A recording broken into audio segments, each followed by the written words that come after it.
On January 4 last year, a suburb in Sydney's west was officially the hottest place on Earth. Just 4 weeks later, the city was pounded with more rain in 4 days than in the previous 6 months. Australia has always been a country of extreme weather, but the Climate Council report finds the frequency of extreme weather events is increasing. And so is the cost of the damage, which has doubled since the 1970s and ran to $35 billion over the past decade. The report also says Australia probably crossed a tipping point in last summer's fires, which burned more than 20% of the country's forests.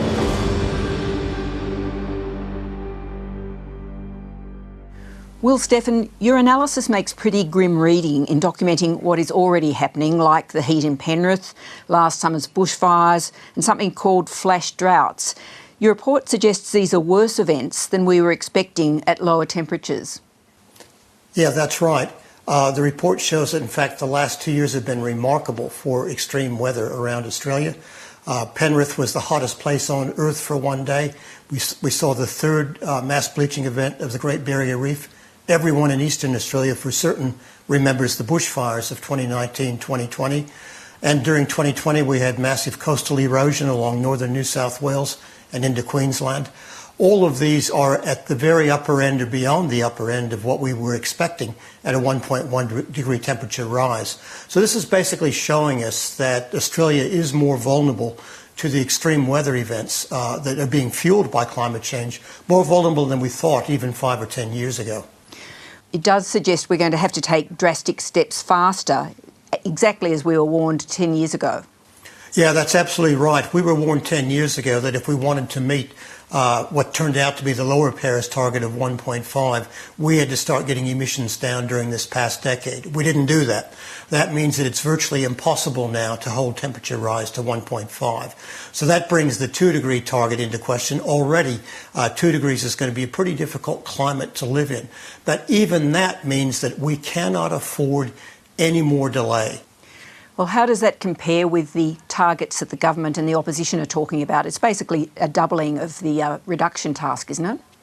That's correct. The present targets are 26 to 28% emission reduction by 2030 on 2005 levels. That's far, far too weak. When we've just now analysed what the targets ought to be, given the Paris Agreement, at the very minimum, we need to cut our emissions by 50%, not 26 to 28%, by 2030. And that means we need to get them headed down quite strongly by 2025. Now, COVID has given us a bit of a boost here in 2020 as emissions have gone down by some 6% or so. But that was because of the pandemic, not because of climate action. So we need to build on this and keep reducing our emissions as we go through this decade and beyond. What does it mean for the government's so-called gas-led recovery? There is absolutely no room for the expansion of the fossil fuel industry. That's absolutely clear.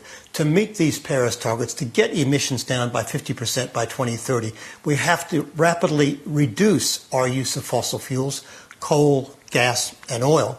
And that means you simply can't expand any of these industries if you know that you've got to reduce them by 20% in just one decade. That's a massive task ahead of us. Finally, what would Australia look like with temperatures that were 3 degrees higher than they are now?